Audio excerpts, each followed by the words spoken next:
What is up, everyone? Welcome to round 6 of the Portland Monthly Premodern Paper Magic Afternoons August 2025 tournament. We are in the top 8. We got 2 awesome decks to show you. Let's get into those lists.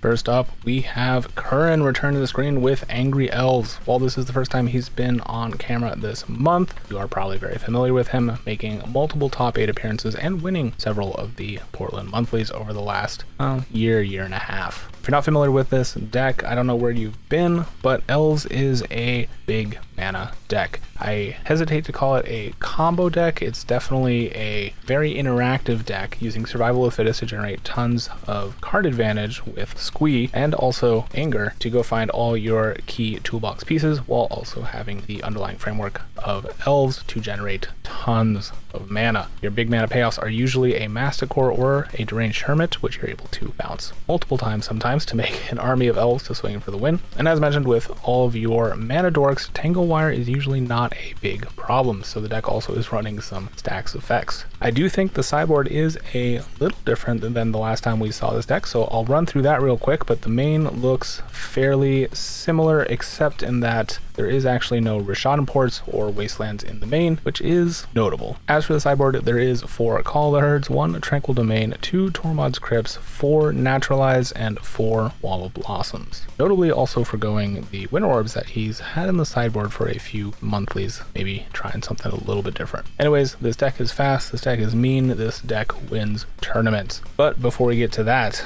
who's he playing against? Next up is Joe D with Sligh. And there's one thing elves are afraid of, it's a bunch of goblins, and there are a good amount of goblins in this deck. Talking about the 4 Mog Fanatics, but also just some recurable removal with 4 Grim Lavamancers. I know technically not a goblin, but it fits the theme. Speaking of recurrent removal, there is also 3 Curse Scrolls and 2 Lava Darts in the main, so some pretty nasty stuff for all those 1 power dorks. There's a little bit of spice here. In addition to those 2 Lava Darts in the main, which is a little spicy, he also has 2 Goblin Patrols, which is a 1-drop 2/1 Goblin with Echo. Not something you usually see, but I like the include. To round off the 1-drops, he's also got 4 Jackal Pups, 4 Lightning Bolts, and 4 Shocks. There is also 2 Price of Progress in the main, as well as 4 Incinerates, 4 Fire Blasts, and 4 Ball Lightnings. The deck is also largely gold bordered, which I do love. That is a very cool aesthetic to have. As far as lands, it looks like he's running the traditional 8 fetches, 2 Barbarian Rings, and the rest really good choice in mountains.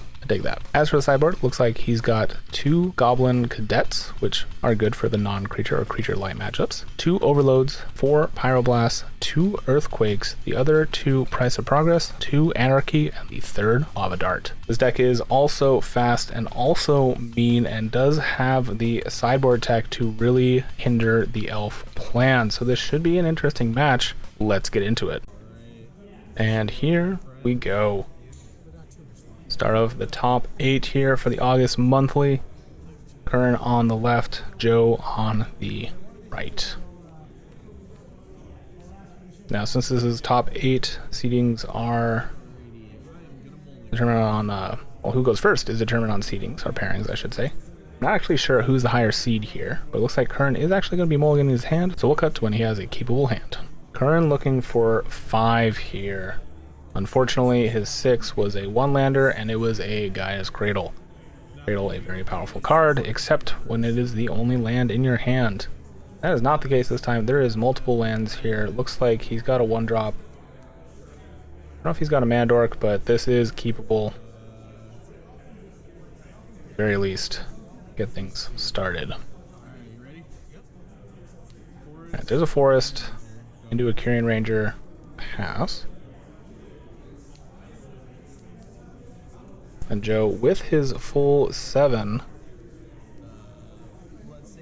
probably going to lead off with Jackal Pup. Makes sense. Doesn't need to really worry about bolting the Curran Ranger yet. Not gaining too much value off of that. However, this Wirewood Symbiote is bolt worthy, I would think. Curran gonna pass.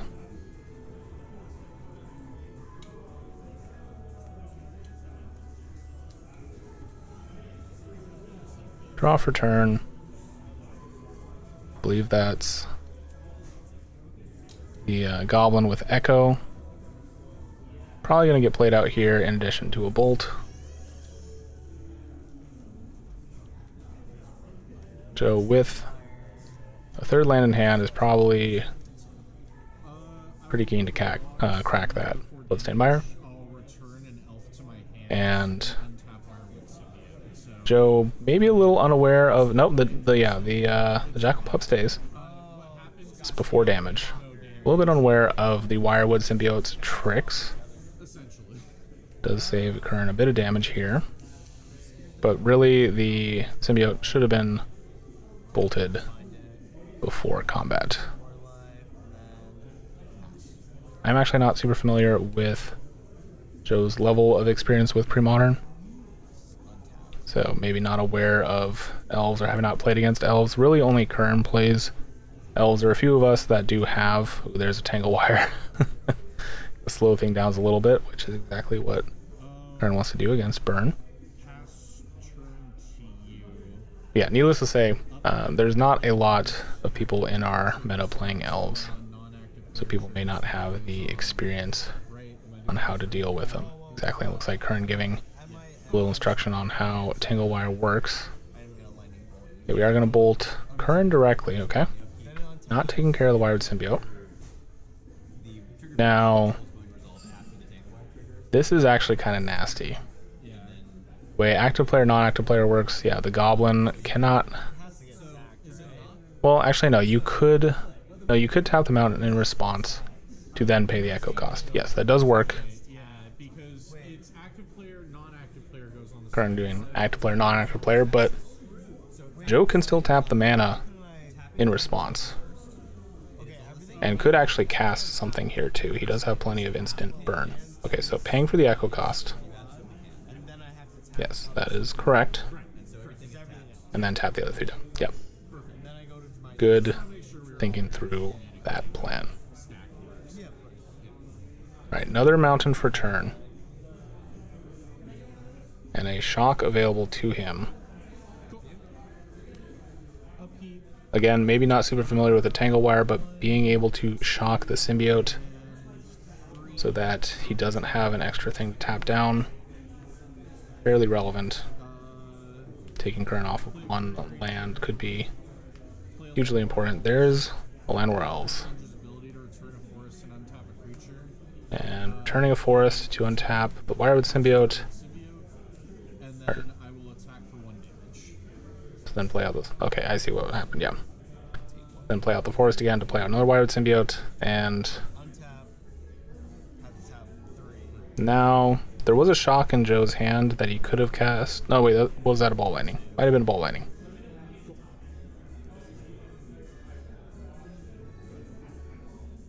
Okay, it was a Ball Lightning.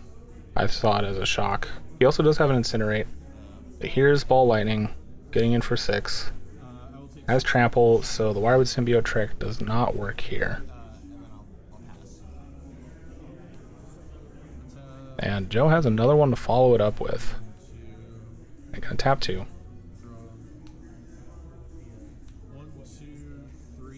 Tap 3. Turn the Green Ranger, play out the land, tap 4, 5. Deranged Hermit is quite a good find here for Curran off the top. So I went 1, 2, 3, 4. Yes, he did make the 5 mana Sorry. needed. One of those were tapped from the Tangle Wire. Yeah, one of them was tapped from the Tangle Wire. So yeah, 1, 2, 3, 4, 5. Yes, he bounced the forest, played it out. Yep. We're all good. We got a bunch of squirrels.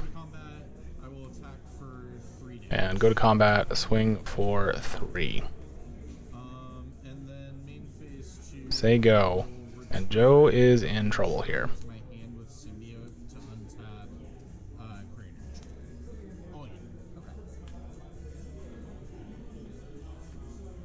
Untap. I guess untapping the Carrion Ranger to block.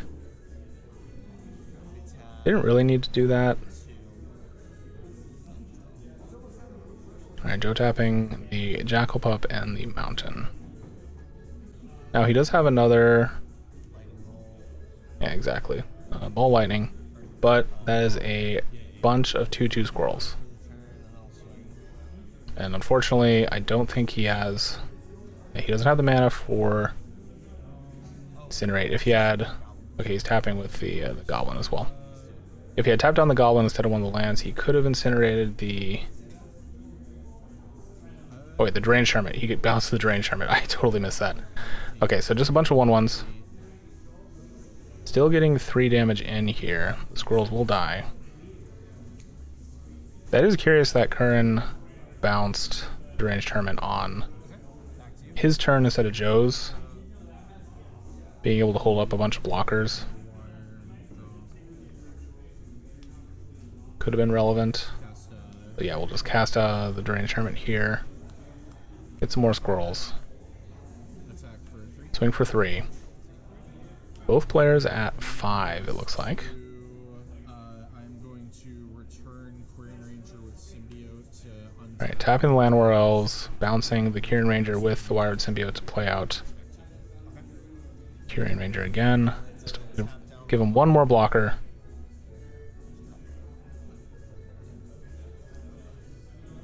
There's another Ball Lightning. But this time, there is a Deranged Hermit on the battlefield.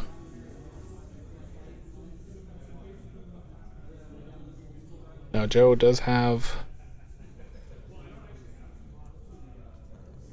Okay. Let's say he does have the mana to pay for the Incinerate, but again, tap the Jackal Pup.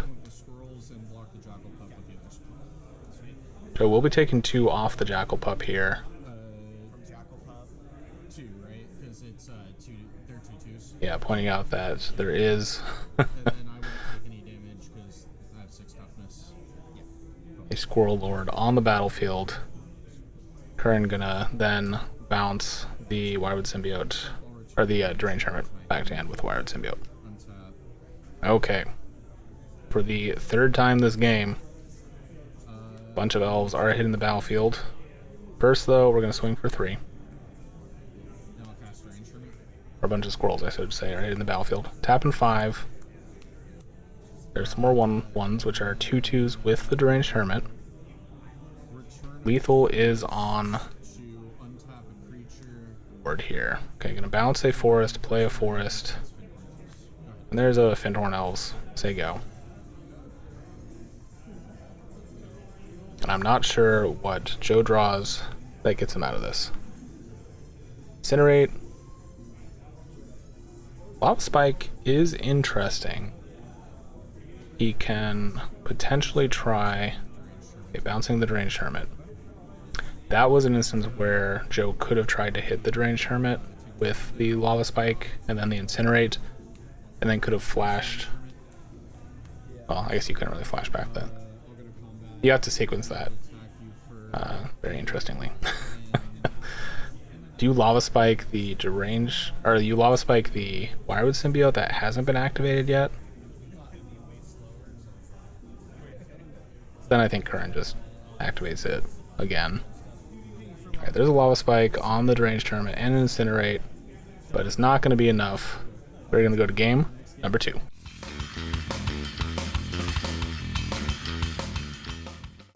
And here we are in game number 2. Definitely a strong showing from the Elves deck.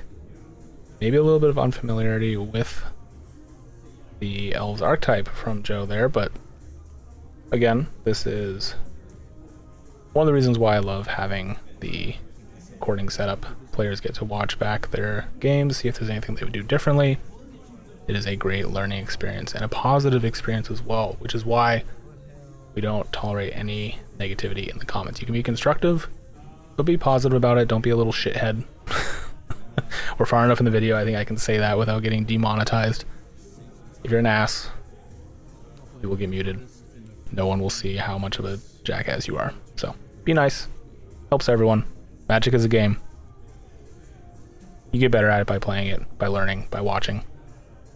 And sometimes, yes, by people telling you what you fucked up, but in a nice way. Alright, both players with their preferred turn 1 plays. Joe gonna start turn 2 with a mountain. There's a Lava Dart, and a Mog Fanatic, and a Shock. You really cannot let that Mandork live, so the real question is, how are you going to kill it? And Lava Dart seems to be the most efficient way. That is the way that has been chosen. Swinging with Jackal Pup for 2.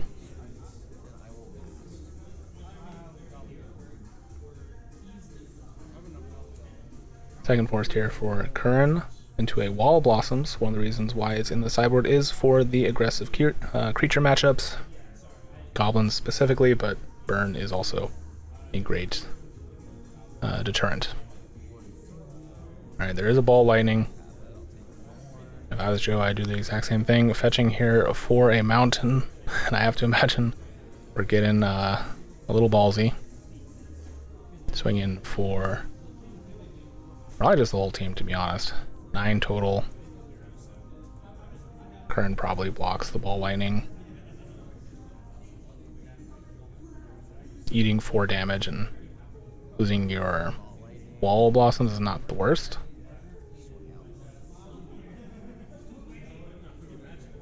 Kind of depends on how many creatures he has in hand to block the Jackal Pup, though. But it looks like he's going to opt for just the Jackal Pup.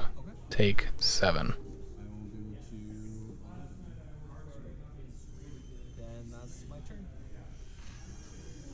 Dropping to 11. On to Curran's turn. Land for turn. There's a Call of the Herd.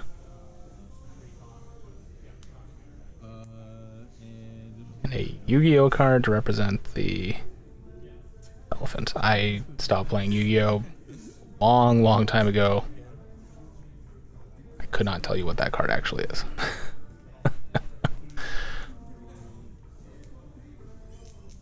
When did Battle City come out on TV? That's about when I stopped playing Yu-Gi-Oh.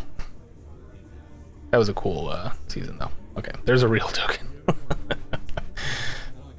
Thank you, Curran. Okay, we're going to swing in with the Mog Fanatic.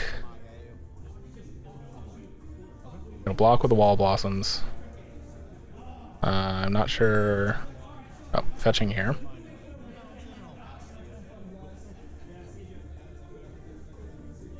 And just passing back, it looks like. Interesting. Okay.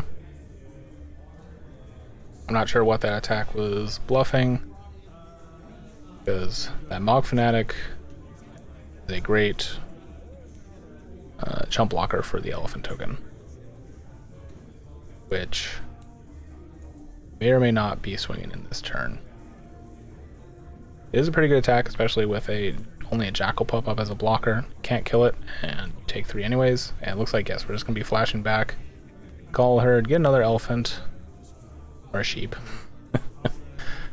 And swinging in with the 3/3 for 3. Taking Joe down to 14. Looks like an Incinerate and a Shock in hand here for Joe. Incinerate, face. Shock the face as well. Down to 5. That is a dangerous life total to be at. That is within a Fire Blast range and Mog Fanatic range. The Jackal Pup, not what Joe wants to see. So currently Curran dead to the right card off the top of the deck, or 2 damage spells in succession. So needing to close things out pretty quick. He does not have a Well-Wisher or anything like that. There's another Call of the Herd, another Elephant Sheep, and play out another Mana Dork. And we're just going to swing in for 6. No time like the present. Say go. That doesn't look like... Actually, he's just dead to a Lightning Bolt or an Incinerate, because there is the Lava Dart in the graveyard too. So Joe has so many outs, but not finding them here. Well, there's another Mog Fanatic.